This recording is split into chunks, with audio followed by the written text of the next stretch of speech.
Hello friends, मेरा नाम है सुशांत सिंह और आप देख रहे हैं मेरा यूट्यूब चैनल। आज का जो टॉपिक है जिसके बारे में मैं बात करूंगा वो है टॉपिक आज हमारा मून के बारे में। हाँ जी, यानी कि मून कैसे बना था, कैसे उसका फॉर्मेशन हुआ था। लास्ट वीडियोस में हमने पढ़ा था ओरिजिन ऑफ अर्थ, प्लैनेट्स के बारे में और हमारे सोलर सिस्टम के बारे में और स्टार्स के बारे में। ये सारी वीडियोस मैं कवर कर चुका हूं। अगर आपने नहीं देखी है तो आप उसको जाके देख सकते हैं, प्लेलिस्ट में अवेलेबल है। तो आज का जो टॉपिक है, आज मैं मून के बारे में बात करूंगा कि मून का फॉर्मेशन कैसे हुआ था। आप लोगों को पता है मून जो है हमारी अर्थ का एक ही सैटेलाइट है मून, जो हमें रात को दिखता है।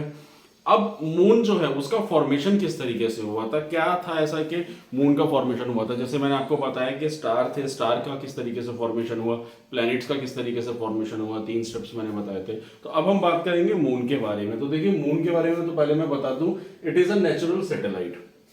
ये एक नेचुरल सैटेलाइट होती है। तो पहले थोड़ा सा सैटेलाइट के बारे में बात कर देता हूँ।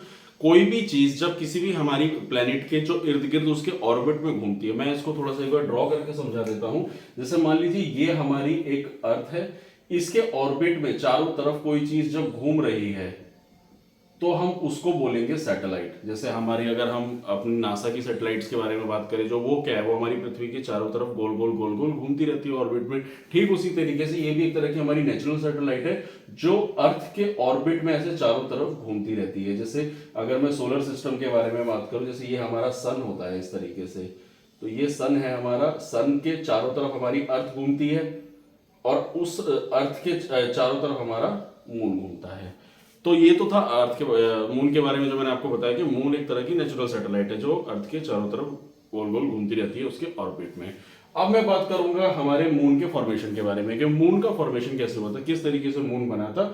तो इन 1838 सर जॉर्ज डार्विन, अब ये डार्विन नाम सुन के आप लोगों को थोड़ा सा रिकॉल करने में आ रहा होगा, चार्ल्स डार्विन, उन्हीं के बेटे हैं जिन्होंने इवोल्यूशन की थ्योरी दी थी। ये उन्हीं के बेटे हैं, सर जॉर्ज डार्विन। तो इनकी थ्योरीज क्या थी, देखिए मैंने आपको अपनी पिछली कुछ वीडियोस में भी बताया था कि origin of earth, origin of universe, जो भी चीज है ये थ्योरीज दी जाती थी कुछ साइंटिस्ट के थ्रू, और उन्हीं थ्योरीज के बिहाफ पे हम लोग इन चीजों को अज्यूम करते हैं। ये कंफर्म डेटा नहीं होता, ये साइंटिस्ट का अज्यूम और एक थ्योरीज दी हुई होती है सारी।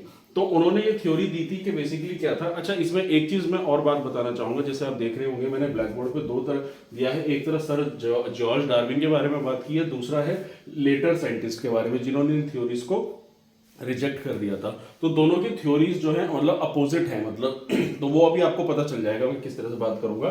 तो बेसिकली सर जॉर्ज डार्विन जो थे, उन्होंने जो अपनी थ्योरी दी थी, उन्होंने उसमें कहा था कि जो मून है बेसिकली वो एक अर्थ का ही पार्ट था, यानी कि वो अर्थ का ही पार्ट था। और फिर काफी समय बाद जब वो घूमता रहा तो उसमें से मून अलग हटके हो गया और फिर वो उसी के ऑर्बिट में घूमता रहा ग्रेविटेशनल पुल की वजह से। तो जैसे एक फिगर मैंने यहाँ पे बनाई है, जैसे पहले कुछ अर्थ ऐसे थी, अलग से एक हिस्सा था जो फिर इस तरीके से वो गोल गोल घूमते हुए वो हिस्सा अलग से निकल कर आ गया और निकल के एकदम बाहर चला गया, और उसके बाद ये अलग से मून बन गया, फिर उसी के ऑर्बिट में चारों तरफ वो घूमने लग गया। तो dumbbell shaped body, dumbbell bell shape body, यानी कि जो डंबल होता है जो हम जिम में करते हैं उस शेप का एक डंबल ऐसे बना निकला। और ये एक दिन में नहीं हुआ, ये सालों लगे, सालों करोड़ों सालों बाद ये चीजें हुई। और इस तरीके से मून जो है एक अर्थ का ही हिस्सा था जो उससे अलग हुआ और उसी के ही ऑर्बिट में वो घूमता रहा है।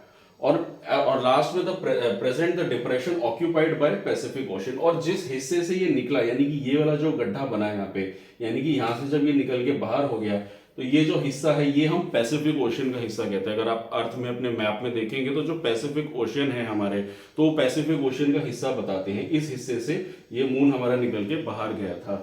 तो दोस्तों ये तो था जो सर जॉर्ज डार्विन ने थ्योरी दी थी इसके बारे में।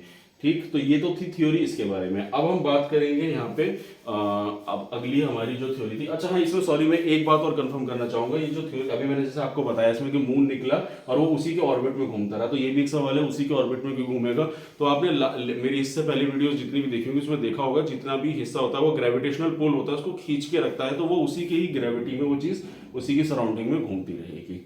तो ये तो थी ये इसकी थ्योरी।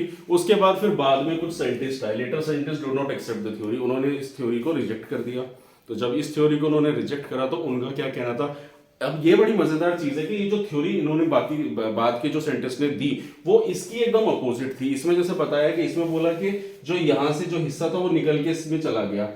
इस वाली थ्योरी में कुछ उल्टा हुआ है, यानी कि क्या हुआ, इसमें बोला गया था outcome of giant impact, big slant जिसको हम बोलते हैं। तो ये आपके एनसीईआरटी बुक में भी दिया हुआ है, बट जेआर इम्पैक्ट क्या होता है वो बता देता हूं। तो बेसिकली क्या हुआ था कि 3 times bigger that of Mars collided, एक धरती की तरह या मून की तरह ही एक एस्ट्रॉइड था बड़ा सा काफी, जो मार्स के 3 गुना साइज से भी बड़ा था, जो सीधा अर्थ से आके टकराया था। और अर्थ से आके जब वो टकराया तो अर्थ से आके टकरा के पूरा ब्लास्ट हो गया, कोलाइड कर गया। मतलब ये अर्थ से टकराया था, ये बाकी बाद के साइंटिस्ट का कहना था।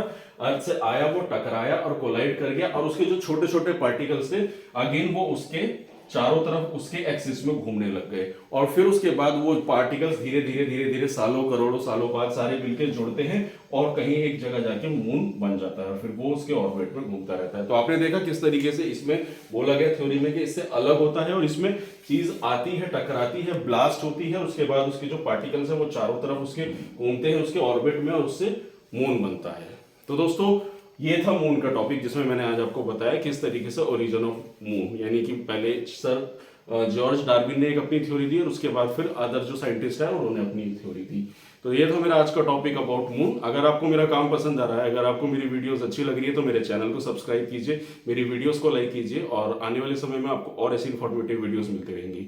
तो दोस्तों आज के लिए इतना ही, मिलते हैं नेक्स्ट वीडियो में। Thank you very much.